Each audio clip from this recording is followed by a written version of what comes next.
Hello, everyone. Welcome to another Wise Tips. Eduardo, how are you doing today? We never stop bringing more features to our clients and our users. Oh my Excited about goodness. that. Yes, I rock and know roll. we kind of got a little. We kind of. I realize it's been a hot minute since we've done this. I think we've been busy in our development. I don't think you've had a moment of breath for air. Crank out codes is our legacy right now. We are just trying to put as many features as possible. Webinar gave us a great homework. And today is not so much related to the webinar, but some of the great things that we are also working on the side and old requests, some of them. Um, Yeah. but new features, always good. We never stop. It's always our users bringing, cool suggestions, and we want to make them happy. Yes, very well said. Well, without further ado, I guess we'll get right into it then and start going on there as my dogs decide to find their squeaky toys at this moment. So let me go ahead and I'll share my screen that I've got, and we can Let's go. kind of dive into it. All right. So hopefully you can see my screen all right now, and we'll get to it. So I think the first thing we wanted to go over was going to be it was an old request, I believe, from a while back. That's something that we've been wanting to do for a while, and that is sending emails to multiple recipients. I should say that differently. Automatically having emails marked on one account to send to multiple emails recipients for e-bills. I think that was a proper it. And even me, I had a hard time understanding what they wanted because in Wise Option, you select one of either primary email address or one of the particular email addresses to receive in the customer account to receive the billing. Well, but it's also true that, there's the controller or the spouse or the accountant. And if you'd like to add more email addresses, they should be able to flag which email address should receive a copy of the statement at the end of the month, not only a single one. That was genius. And we made it happen. So let's show how it happens. Yeah. Well, of course, like anything else, you want to adjust there in the customer. You got to start on the customer file. So we've got a particular customer file pulled up here. And we're going to go ahead and I'll just edit to show you what I currently have set up on this customer account. So I've got 2 emails on this customer account. And like Eduardo said, not every email on the account, right, you'll want to receive a copy of the e-bill, right? It's very true that you may have multiple connections with that customer. You don't want everyone receiving the e-bill. But it may also be true that you may have a few, right? Maybe the owner and the accountant both need to see a copy of that e-bill. So in order to make sure that that's set up correctly, you're going to want to make sure that we adjust first the main one. So you can see here, I have this one selected as the main, and you can see below where we have all of our main settings for this email address. I've got a lot of these that are already checked and actually grayed out. So you can see this one actually is the main billing email. So this is the one that the Wise Option will automatically send the email to, or the e-bill to, in the to section of the email address. Now, when I come here to the second email and I do the same thing and I edit this one below, you can see this one's only selected as this one's the owner. However, it's not selected as the primary billing. But if we want this email to receive a copy or be on the CC of e-bill sent from Wise Option, we'll make sure to mark it here as the accessory billing email on the side. So as long as you check this box that says billing, you can actually then go ahead and make sure that this will be on the CC of those e-billing that are sent out from Wise Option. The cool thing about that is, of course, you can have multiple that are marked as well. So if there's 4 partners or 4 people that all need to be receiving copies of the e-billings that you send from Wise Option, just make sure you mark all 4 emails with this accessory billing checkbox here, and I love don't it. save. Simple Save. and versatile. Am I saying this right? Yep. Uh-huh. Okay, Yes. thank you. That's a hard word for me. Versatile. Yes, very true. Yeah. So a great feature that, like I said, brings a lot of automation. Then you don't have to remember to go back and send anybody a copy. You don't have to remember to add them either, just by you sending either massively at the end of the month or even individually from this customer's file. It will copy the appropriate email addresses that you select to. That's cool. Thank you so much. That came from a user here in our area, so I love it. Yeah. Well, just another one that we wanted to go through today as well is actually more on the report side. So we'll kind of skim over there from the communication side, and we'll go down over there to the reports. And there's actually several reports, but two which we're going to cover here today.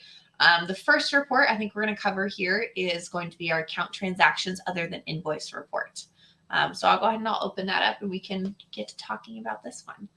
And I'll go ahead and I'll just get some data here on the screen so we can kind of take a look at it and look at this together here. So there are some options here up at the top, which I'll go into some more detail about, but simply put, this report allows you to quickly be able to query for account transactions, anything basically but invoices, right? Exactly the title. So if it's a direct charge on the account, a direct credit on the account, that's what will show here. Invoices, of course, will not show in this list.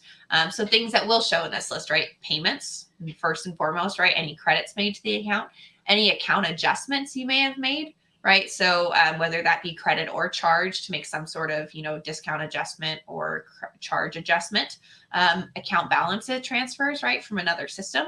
That also will show there. Maybe you transferred a balance, so it's entered in as a direct charge on the account.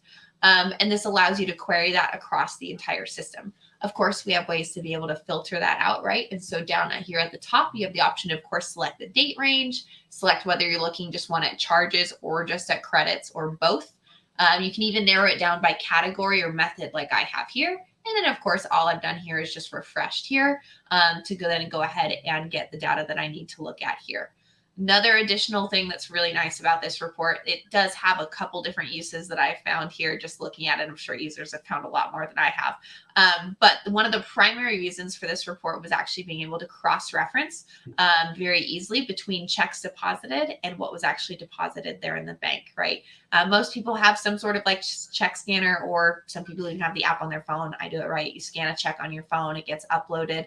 And they've gotten really great over the years, but I found that every once in a while you find mistakes, right? Like it scans in, it says $100 when it should have been $1,000 and missed a zero or something like that. And as you're wanting to cross-reference what you deposited there, what your bank gives you within what you see in Wise Option, right? You'll need to be able to sort that by an exact date and timestamp of how you had it entered in. So you're not trying to bounce back and forth and try and find different credits in different areas of the report that the bank gives you. So you'll notice the second column in this report is actually a date and time added. So that's the date and time stamp that this entry was actually added in the system. You'll see just to the left of it, there is the date registered. That's of course the date on the actual event. So you may backdate it, forward date it, etc. You can't change the timestamp. So very easy to go ahead and actually and adjust this and sort this column by date and time to be able to actually make that correlation there with the bank deposit report. One thing that comes to my mind when I look at a report like this is, I picture somebody in the office just saying, I put a check there sometime last week, but I don't remember when or if I really did it. It's so easy, of course, completely hard and not feasible to go one account at a time. So this is a centralized location where the system goes into the database. You set up your criteria. It goes after the records, and you can easily pinpoint, like I said in my example, it could be just a check or a service fee or a transaction for that matter. One thing that I like as well is the fact that you just mentioned, and by the way, the color code is very easily charges and credits, not only but everything that is, other than an invoice in customer accounts, centralized in one single location. The timestamp, it's a very good thing to give us an idea about the order. But the last column, I believe, in this report is going to be precisely the unique number given by the computer, which is the identification number.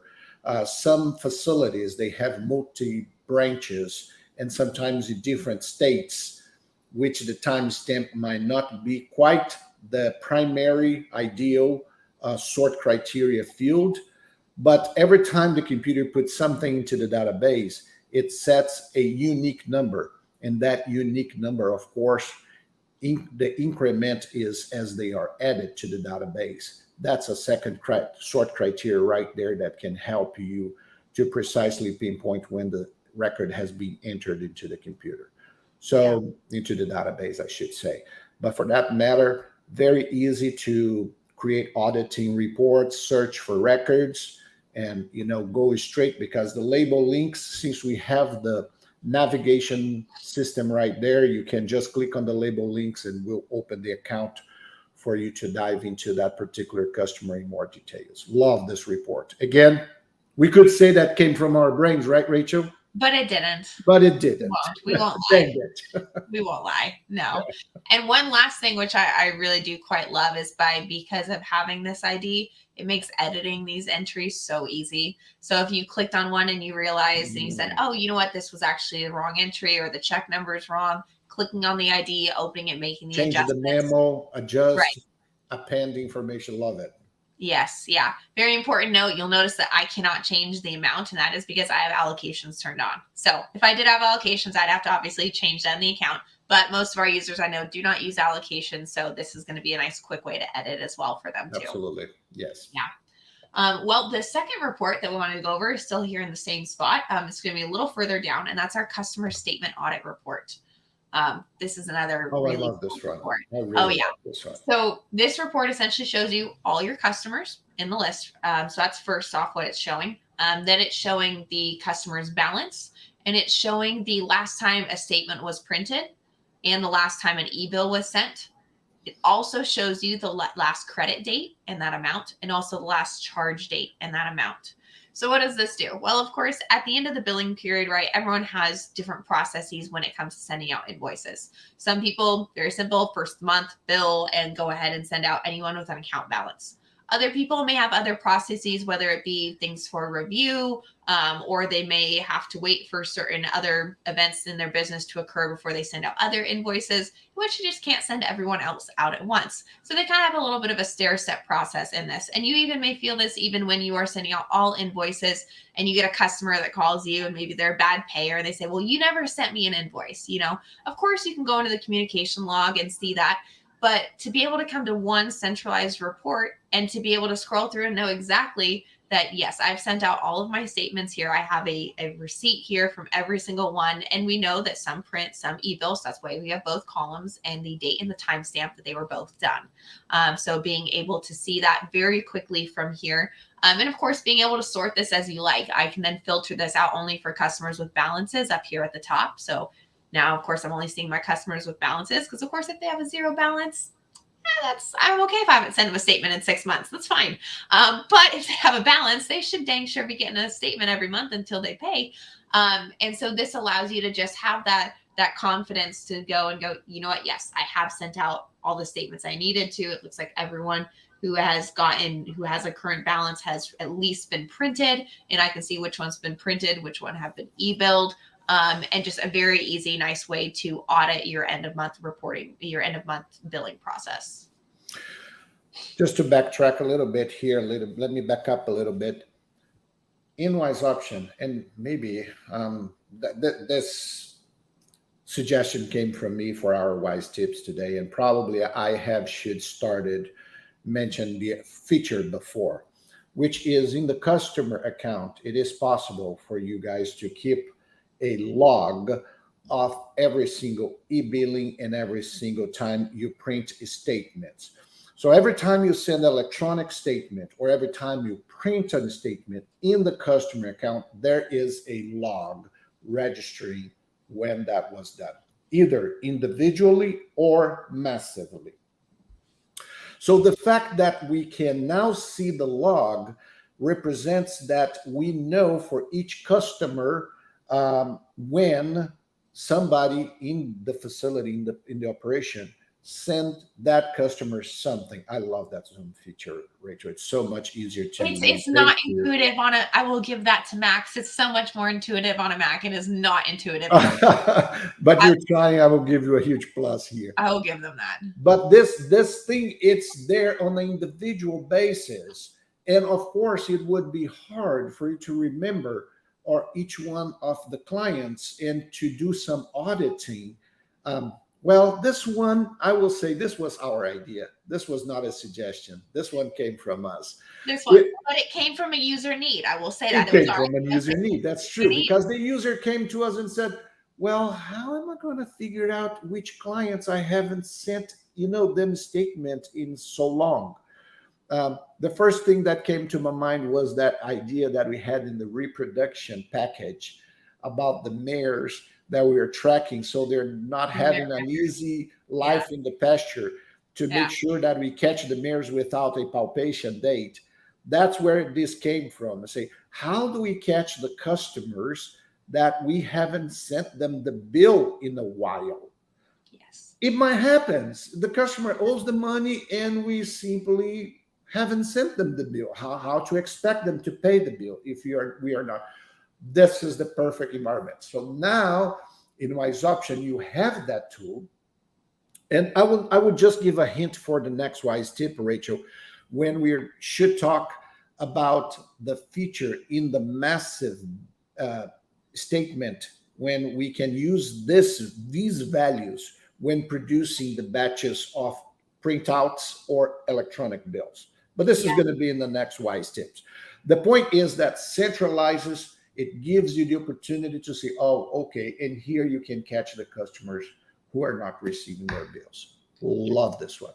Yes, most definitely. Because it's so easy to fall behind, on like a customer, like you said, that maybe their email address got removed. And so they got lost in the mix when you were massively sending the e-bills, and they fell through the cracks there, and it got ignored. And it's so nice to be able to, you can filter this list however you'd like, to be able to see, hey, why haven't we sent this customer a statement? Oh, it's because they just paid their balance and it was, to however long ago. But great peace of mind. Work smart, everything in one spot. Yes, definitely. Well, I told myself that this one was going to be a short Wise tips, and it was not. So I personally apologize to all the users out there. I tried, failed today, but that's all right. But we really appreciate you all tuning in for this. If you have any questions, please reach out to us directly. Thank you so much. And we look forward to talking with you again soon. See you next instance. Bye. Bye.